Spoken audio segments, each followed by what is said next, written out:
Денеска практично ја отпочнуваме клучната подготовка за локалните избори кои што за неколку месеци од денеска ќе се случат. Символично започнуваме токму од овде од старата Скопска чаршија. Имавме можност со неколкумина занечи да разговараме.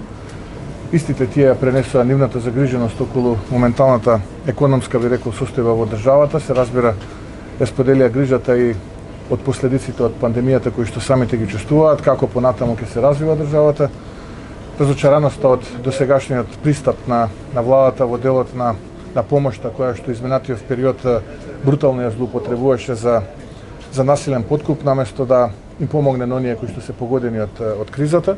Така што одлична можност да во периодот кој што следи продолжиме да се дружиме, би рекол, со овие луѓе, да разговараме за реалните проблеми, но не само одека во старата Скопска чаршија, туку на секаде низ Македонија, со луѓето кои што практично се борат на реален терен со реални проблеми, а не со ние замислени розови очила седнати во дебели кожни фотели, каде што газат црвени дебели персијански килими во владата и во министерствата, со скапо платени PR агенции да ни кажуваат дека животот е розов, а во суштина реалноста е сосема поинаква, односно би рекол спротивна од она кое што владата преку скапо платената пропагандна машинерија се обидува да не убеди.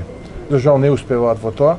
Реалното чувство на граѓаните, на стопанствениците, на занечиите сосема спротивно од она кое што се обидува владата да ни го прикаже. Така што еве, тука денеска започнуваме символично, продолжуваме понатаму секој ден, покрај ова ќе имам и состаноци со комитетите на партијата, излегуваме на терен и очекуваме голема победа. Добро, она што еве јас имав можност да поразговарам со занечиите, сите се жалат дека имаат пад на приходите за 70 до 80%. Што ви кажа вас? Тоа е прво прашање. Второ, владата сите очекуваат дека ќе продолжи сплатата на минимална плата, но очигледно дека нема да им даде. Што очекуваат занечиите и за колку им е паднат прометот?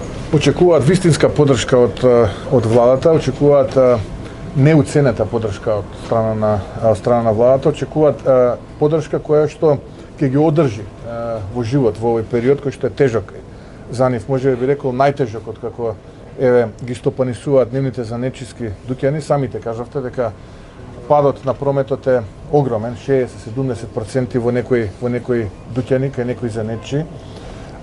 Она кое што досега го добиле како помош не само што не е доволно за елементарните трошоци, туку и континуирано минусот се зголемува секој ден и практично голем дел од нив размислуваат како да стават и катане си клуч на нивниот дуќан, што не смееме да го дозволиме. И апелираме ево овде од старата Скопска чаршија до владата да ги помогне занечиите не само тука во старата Скопска чаршија, туку и сите ние занечии ширум Македонија кои што мака мачат да врзат од први до први во месецот. Така што охрабрете се, немојте да ги злоупотребувате така наречените економски пакети за подкуп. Знаеме дека тоа ќе го правите, избори се ближат, но барем сега во овој период помогнете им на овие луѓе за да го одржат бизнисот, бидејќи од тоа живеат. Помојте побарате електронски подпис, дали се откажете од идејата за собирање на подписи за отпорување на законот? Не, напротив, во текот на вчерашниот ден имавме седница на извршниот комитет на партијата. Ја разгледавме процедурата за собирање на подписи. Таа започнува со иницијатива од 100 подписи во подрачните единици на Државната изборна комисија. Откако ќе се соберат 100 подписи, потоа се доставува до спикерот во собранието, кој што понатаму до матична комисија, законодавна правна комисија ја препраќа таа иницијатива.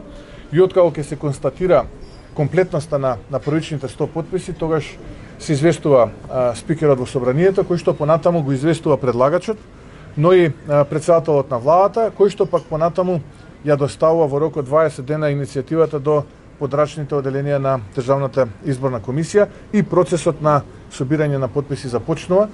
Така што во текот на утрешниот ден ќе започнеме оваа постапка.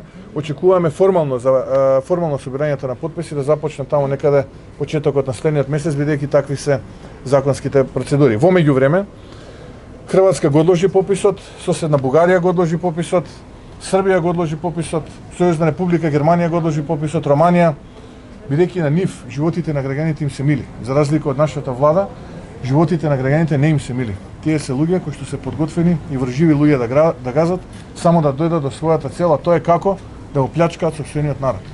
Ние како ВМРО ДПМН апелираме, и јас како човек и граѓани во оваа држава, апелирам да не го прават тоа. Затоа што нема ништо поскапоцено од животот на еден човек. Ништо нема да смени ако ние го одложиме пописот за некој месец плюс или минус. Немојте да ги загрозувате животите на луѓето, а при тоа да крадете пари. Затоа што доста име на овој народ од криминалци, без разлика дали се тие од СДСМ, дали се од ДУИ, дали се од некоја друга политичка партија, па дури и од ВМРО ДПМН.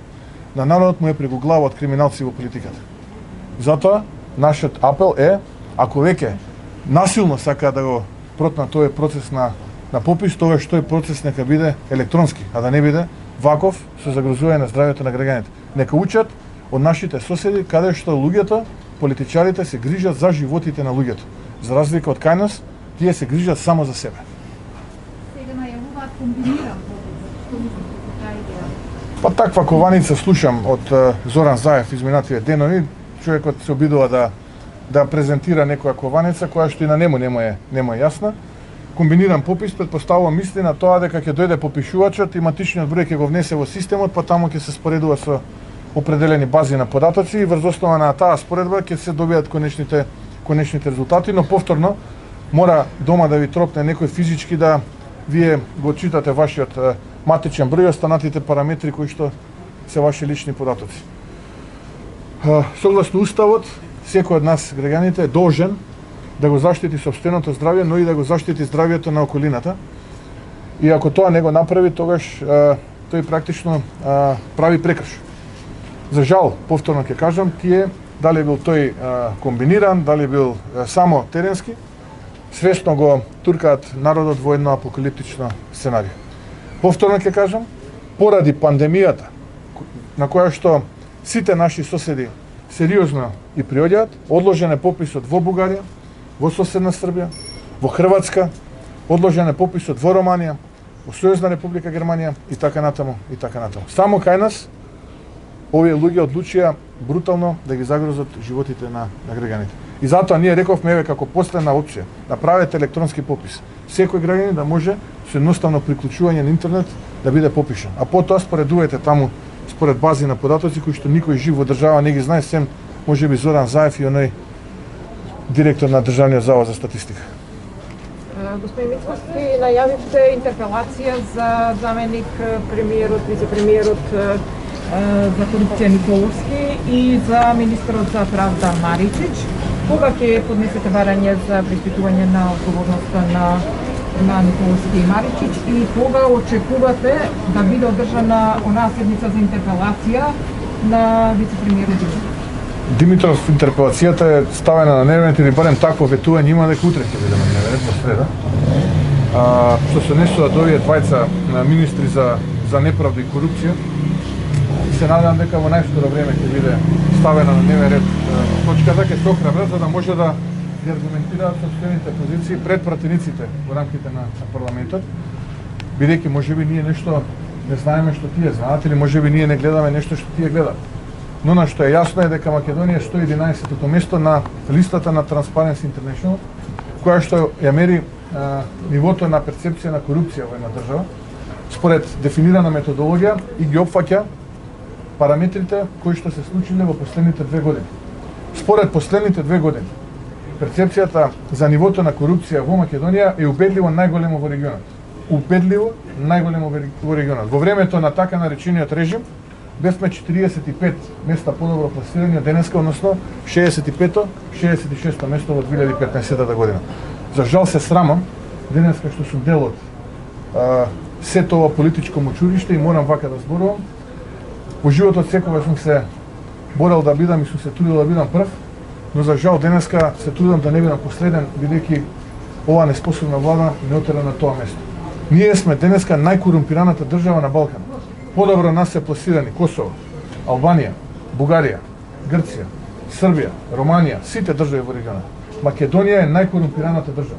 Овие луѓе наместо да ги пишуваат оставките, наместо веднаш да ги напишат оставките, тие уште ги гледаме како се перчат пред медиумите и како повторно се обидуваат да ја префрлат нивната коруптивност на некои минати времења пред 10 и 15 години, кога за нивна жал државата била во првите 65 во светот. И убедливо прва во регион. Овде дека 80% од луѓето не носат маски. Казнува ли селективно власта на Заев? Власта на Заев функционира селективно, не само што не казнува селективно.